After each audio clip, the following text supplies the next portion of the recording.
자, 메르스 환자가 지금 2명이 사망했습니다. 메르스 환자가 지금 25명이 확인이 됐고요. 지금 3차 감염자까지 나와서 기하급수적으로 확산될 가능성이 있습니다. 이에 대한 보건당국의 초기 대처가 잘못됐다 비판도 높습니다. 자, 제가 의학 전문가도 아니고요. 일반적인 이야기를 할 필요는 없고, 이 메르스나 이런 것이 과연 무엇인가에 대해서 이야기하면서 여기에 따른 배경에 대해서 좀 이야기를 해보겠습니다. 메르스는 한마디로 이 변종, 신종 인플루엔자입니다. 인플루엔자가 뭐겠습니까? 독감 아닙니까? 과거에 여러분 기억나죠?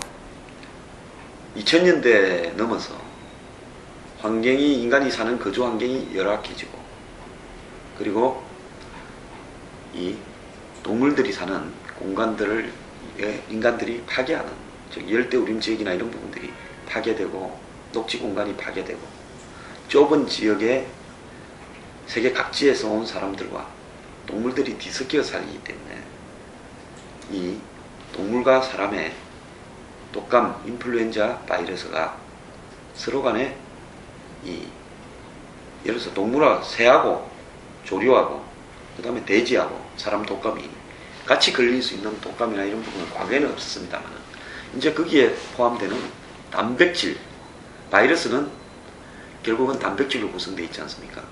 그런 것이 서로 간에 통할 수 있도록 변종 바이러스가 생겨버린 겁니다. 그래서 2003년에 홍콩에 사스가 대유행했죠. 그때 홍콩에서 수백 명이 죽었죠. 그때 아마 장국영 씨가 그때 자살을 했을 건데, 장국영 씨 사망 때도 보면 조문객들이 전부 마스크를 끼고 왔던 모습이 생각이 납니다. 그러면 그때 보니까 사스 때는 상당히 중국까지도 심각했네요. 그러면 왜 홍콩에 그런 게 많이 나냐, 중국에 많이 나냐? 그 싱가포르 또 말레이시아 이런 동남아에 많이 생깁니다. 왜 그런가 하면 동남아 사람들이 육류로서 이 조류, 닭을 많이 먹는데요, 가금류를.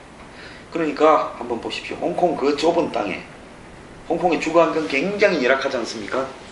그 좁은 땅에 인구의 거주 비율은 굉장히 높고, 또 그 주로 먹는 육류가 닭 등 가금류이기 때문에 닭, 오리 같은 그 가금류도 거기서 또 키웁니다. 그러다 보니까 닭의 인플루엔자 바이러스가 사람한테도 될 수 있도록 변종이 생겨버린 겁니다. 그 다음에 또 하나 있었죠. 세계적으로 아주 심각했고 한국에도 심각했던 일이 있죠. 2009년에 신종플루라고 했지 않습니까?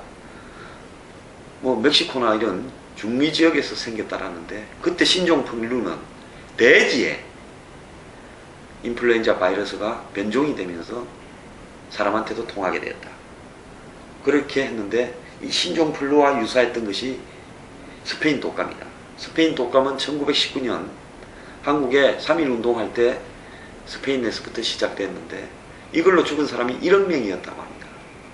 그때는 인간의 면역 체계가 취약했고, 여기에 따른 각종 이 독감을 억제할 수 있는 대응 약품이 없었기 때문에 그렇습니다. 근데 신종플루가 또 생겨나니까 그때도 한국에서 약이 없었죠.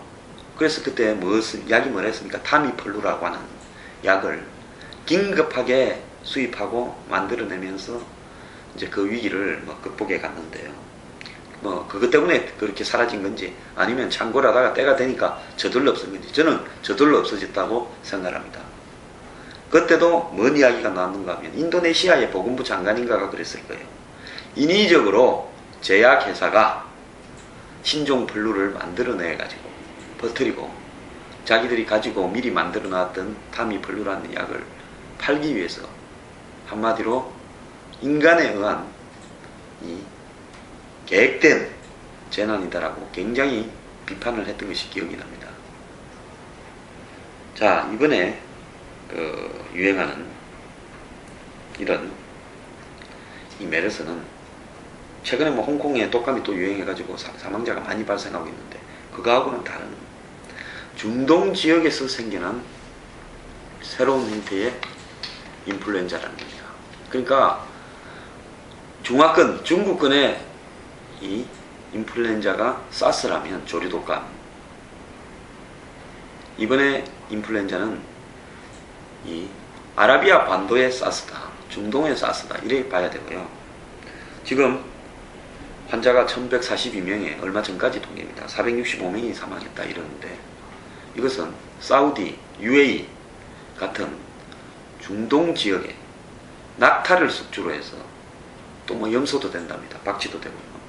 거기에 접촉을 했던 사람과의 사이에서 낙타와 사람과의 양쪽에 다 통할 수 있는 그런 변종 인플루엔자라고 하는 겁니다. 감염된 그 환자분, 최초 감염된 분은 중동에서 감염이 되었고, 그리고 그분이 이번에 있던 병원에 같은 병실뿐만 아니라 다른 병실, 같은 병동에 있던 분들이 감염이 되면서 사망을 했죠.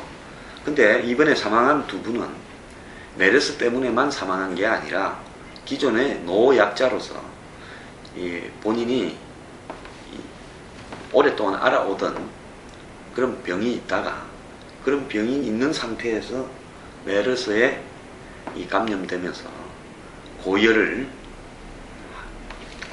기침 이런 부분들에 대해서 감염되면서 합병증으로 사망에 이르게 된 겁니다. 그래서 건강한 분들은 그냥 독감에 불과할 뿐인데요, 건강하지 못하고 면역이 없다라거나, 특히 더 나아가서 기존에 지병이 오랫동안 알아보던 그 노인분들, 면역이 없는 약자분들, 이런 분들한테는 치명적일 수 있습니다. 이번에 메르스가 가져오는 또 다른 쇼크 중에 하나는 급성심부전이 있는데요. 저는 신장 이식 환자인데, 저는 또 면역억제제를 하루에 매일 먹고 있는데 걱정은 좀 됩니다.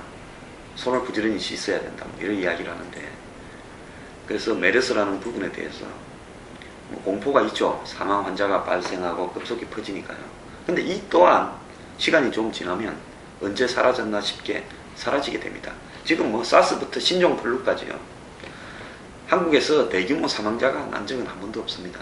기존에 지병을 앓고 있던 분이 사스나 신종플루나 메르스에 감염이 되면 그분한테는 사망에 이르게 되는 추가적인 요인이 될 수는 있죠. 이 홍콩이나 중국에서는 이런 병들이 인간의 열악한 거주 공간이나 비위생적인 이런 환경 때문에 급격하게 악화되면서 대량의 사망자를 낳기도 했습니다만, 1919년 스페인 독감이 유행할 때보다 현재 항생제나 이런 어떤 이 변형 인플루엔자에 대응하는 인간의 의학 기술이 워낙 발달했기 때문에 그때와 같은 현상은 생기지 않습니다. 영아 감기나 뭐 이런 데서 나오는 그런 현상은 없습니다.